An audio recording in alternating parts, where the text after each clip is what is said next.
Welcome to Truth Seekers. Hello, friends. Good morning, and welcome to the Seiker Podcast on Service of Change Radio, where we challenge reality, question that which we've been taught, and hope to inspire a new direction of thought to bring about change. I'm your host, Dennis Nappy II, on this Monday morning, July 27th, 2015. As always, excited to be here. It's been a long, hot weekend up here in the Poconos. I'm grateful for that. Had some family come up this weekend to celebrate my son's third birthday, and now Camp Nappy is well underway in my household. That's where we bring my niece and nephew and my cousin up, and they're all younger, and we spend time with them for a week, do a bunch of activities, so it's a lot of fun with them. So we've been keeping them busy and entertained. So today, right now, it's raining. And so we got to make plans for today and see what we're going to do. Had a crazy thunderstorm roll through here last night. It was the loudest, most intense thunder I think I've heard in years. It was really cool to just sit and listen to it. Lost power twice, just for a few moments at a time. But it reminds you, make sure you know where your candles are so you can light the way in the event of an outage in your home. So a few things I want to look at this morning, some interesting things have come across my news feed over the past couple of days. I'm going to pull them up now. The first one that's been getting some attention on Facebook, and this article is dated July 23rd, 2015, but it's entitled from nydailynews.com, Dead LA Man Who Had 1,200 Guns Identified is Part Alien, by Melissa Chan. Now that's an interesting take. And I'll be paraphrasing from that article here, but it says the mystery behind a Los Angeles gun fanatic found decomposing in his car last week has deepened as his fiance's family said he was an alien hybrid secretly working for the government. Now, when you read this and the way it's written, I immediately want to dismiss it. I mean, I think that's our natural go-to when things so extraordinary come across our lap. But here, again, on the Seiker Podcast, we challenge you to keep that open mind and consider the possibility, well, what if there is some truth behind that? I'm not saying that there is, but I think these are the things that we need to take a look at and just think about and ponder for a minute. He had Los Angeles police, the article says, found more than 1,200 guns, nearly 7 tons of ammunition, bows and arrows, knives, machetes, and $230,000 in cash inside Lash's home last Friday. They also discovered a Toyota SUV designed to drive underwater among the 14 vehicles registered in his name. So, this guy claimed to his fiancée that he was an alien hybrid working for several shadow governments, basically, on the planet Earth to protect the human race. Now, he's dead. They said his death is from natural causes. They found no indication that he was working for any drug agencies or drug companies, drug gangs, drug cartels, or doing anything illegal, really. They haven't found any connections to that. So it kind of makes you wonder, what if he really was, and now he's gone? What hope do we have now?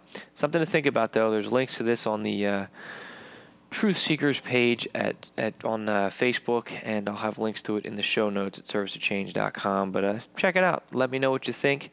Is there truth behind this? Is he really a human-alien hybrid? Or is this just somebody who's gone off the deep end and read one too many conspiracy theories like myself? So the next article that I came across from unknowncountry.com This is from last Wednesday, July 22nd, and it's titled Advanced Surgical Implant Found in Ancient Mummy. Now, this is pretty interesting because when we think of the ancient past, we think of, they're primitive people. They don't have any technology.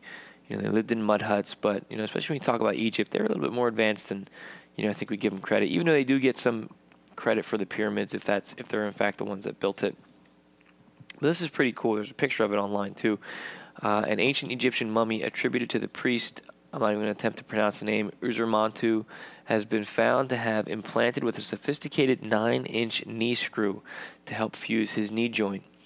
The medical implant was discovered on X-rays taken by a research team at Brigham Young University.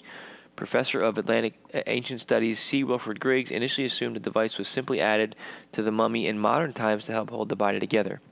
I assumed at the time that the pin was modern. I thought we might be able to determine how the pin had been inserted into the leg and perhaps even guess how recently it had been implanted into the bones. I just thought it would be interesting. Footnote, somebody got an ancient mummy and put a modern pin to hold the leg together. So this guy thought it was modern. But further analysis, the article says, of the find yielded a different story, that the procedure had indeed been carried out in 600 BCE using an iron screw pin along with a compound similar to modern bone cement. The design of the pin amazed orthopedic surgeon Dr. Richard T. Jackson regarding the similarities between the ancient device and more contemporary ones.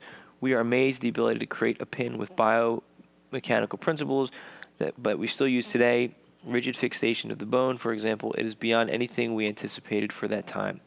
Now the article continues to talk about further analysis of the pin confirmed the implant was installed after death. It was a part of the mummification process, but does speak to the importance that the body held in the Egyptians' view of the afterlife. How they used the body and stuff. So I found that fascinating, as I'm always talking about our need to better understand the past and where we come from, because I think that there are a lot of truths and windows and insights into who we are that can help us going forward into understanding our past and recognizing that these primitive, quote-unquote, primitive societies actually had incredible advancements, incredible technology in a lot of cases that I think we've forgotten about. In some cases, I think it's been intentional. Really, I think warrants a lot more attention on our behalf, because when you start to realize that and you start to accept that humility that this may not be the most advanced a society has ever been on this earth. When you stop and think about that, it really, really humbles you, and it makes you wonder, well, what else don't I know? These are things that are, solid, that you can touch, that you can, as science, acceptable science has verified. And if you take it a step further, I often talk about Michael Cremo and his work, forbidden archaeology. He's going back, thousands, hundreds of thousands of years, in some cases millions of years, finding evidence of technologically advanced societies that have existed on this earth before and have since been wiped out. So, why this push to forget? Why this push to move past it? And it's relevant to one more thing that I came across. And I found this on a website called wakeupfromyourslumber.com. And this article is actually quoting, where are we at here? naturalnews.com. So this article, it talks about, it says, the intro to the article is, the flow of science in this modern age is largely controlled by just 6 corporate publishing groups, which by calculated design have been gobbling up the journal market since at least the 1970s. And a new study out of Canada reveals that this mass consolidation of publishing power is, to a large extent, skewing what passes as scientific progress. So, again, not everybody, but a lot of people say, well, where's the proof? Proof is filtered. And a lot of things that we talk about here at, on the Seiker Podcast and on Service of Change, proof is filtered. Evidence is filtered. Evidence is hidden. And tying back to Michael Cremo, who I'm talking about, he has case after case of archaeologists who find things, and basically the mainstream ostracizes them. They discredit these people. They ruin their careers when they say, hey, this doesn't jive with the story that you have found. Okay, so let's take that back to the story about the human-alien hybrid. It doesn't jive with our current story of what's going on in the world, and we immediately dismiss it. again, not saying it's true, but I'm saying when we come across things like this, I think they warrant our honest, objective investigation and inquiry. Because if that is true, to ignore that is just a horrible crime against ourselves. So this article that I'm talking about, the Academic Oligarchy, it's a pretty interesting article. They have an infographic that shows, the 6 major companies, and they said they started buying up the smaller publication companies, their publishing companies, the smaller literature companies that publish, scientific journals, until ultimately they have just about all of them among six companies. So it's, it's pretty scary to realize that, and they also have interest in vaccinations and pharmaceutical companies as well. How did they word that? Furthermore, these large commercial publishers have huge sales with profit margins of nearly 40%. While it is true that publishers have historically played a vital role in the dissemination of scientific knowledge in the print era, it is questioned whether they are still necessary in today's digital era. It's scary knowing that they have. Here it is. Here it says researchers from the University of Montreal poured through the whole of scientific literature published between 1973 and 2013 and found that the publishing realm has changed dramatically during this time. Many smaller publishers have been absorbed into the larger ones.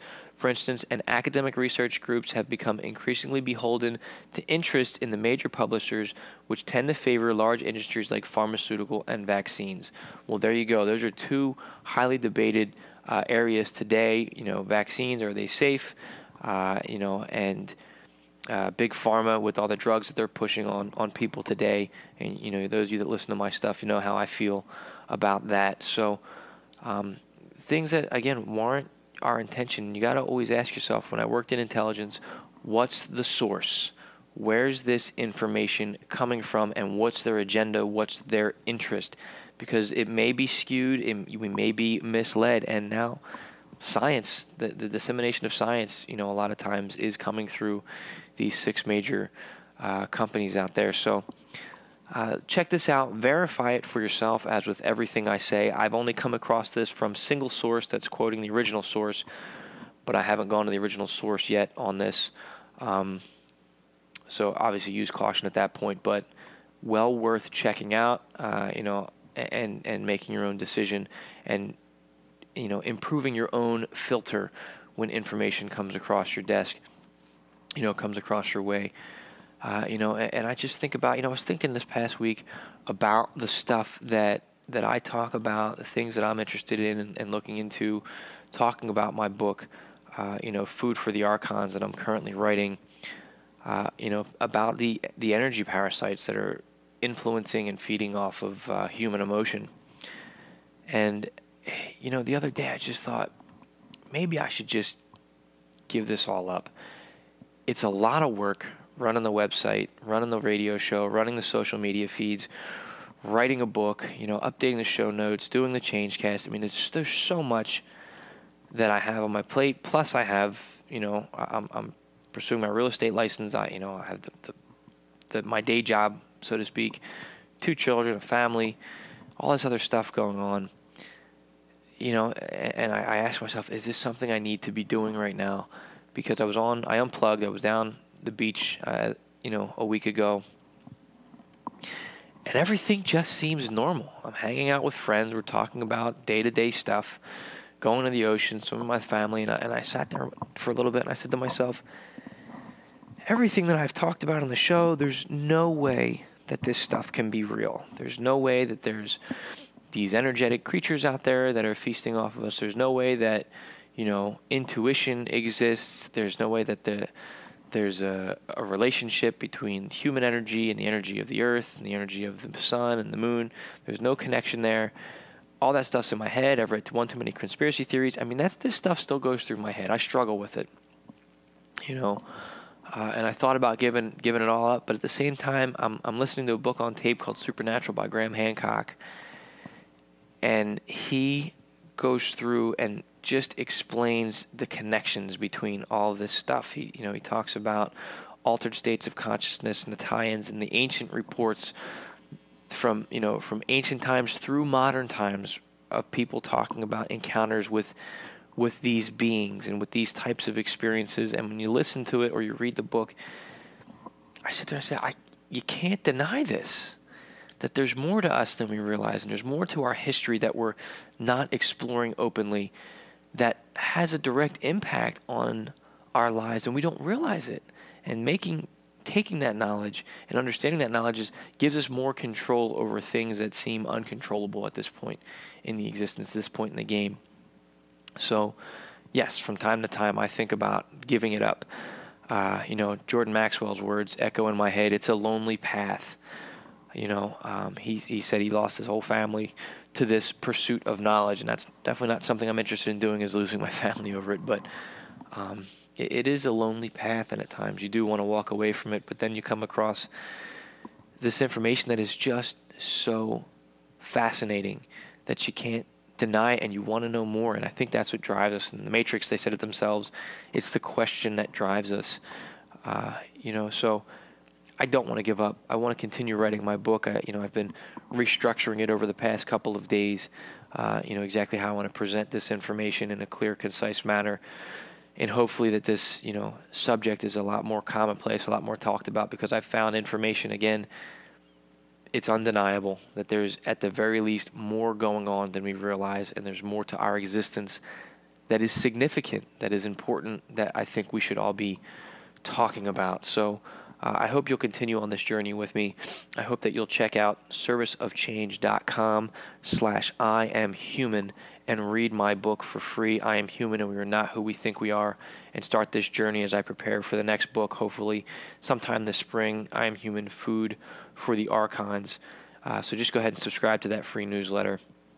It will be well worth your time to read that book, and I'd love to hear what you think. And check us out on the social media feeds, Service of Change, on Facebook, and Truth Seekers on Facebook, Twitter, Dennis Nappy II, Nappii, and at Service of Change on Twitter as well, and at Truth Seekers, Seikers. It'll be a wonderful journey, and I hope that you'll join me. And check us out, serviceofchange.com/radio. Make sure you get the free app for your mobile device so you can listen anywhere on the go. Just click it and save it to your home screen. I'm out of time. I'm Dennis Nappy II. This has been the Seiker Podcast on Service of Change Radio, where small changes among the masses can have a massive impact around the world. I encourage you to be that change, keep an open mind, and never stop questioning. Thank